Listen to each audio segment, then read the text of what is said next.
তোমাকে হারিয়ে আজ আমি হাসতে ভালোবাসি, তাই যখনই তোমার দেওয়া কথাগুলোর কথা মনে পড়ে আমি মন খুলে হাসি।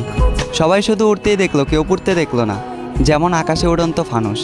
আসলে আমি হাসির আড়ালে কষ্ট লুকানো একটা মানুষ। মাঝে মাঝে খুব বাজেভাবে তোমার কথা মনে পড়ে, তবে মন চাইলেও কথা বলতে পারি না আর জোর করে।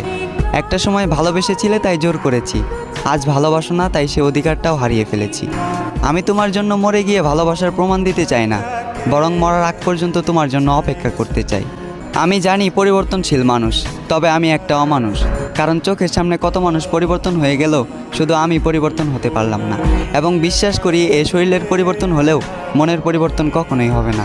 যদি কখনো মনে হয় আমাকে তোমার আবারও প্রয়োজন, তবে নির্দ্বিধায় ফিরে এসো। আমি আবারও গোলাপ দিয়ে করব তোমাকে ফেরানোর আয়োজন।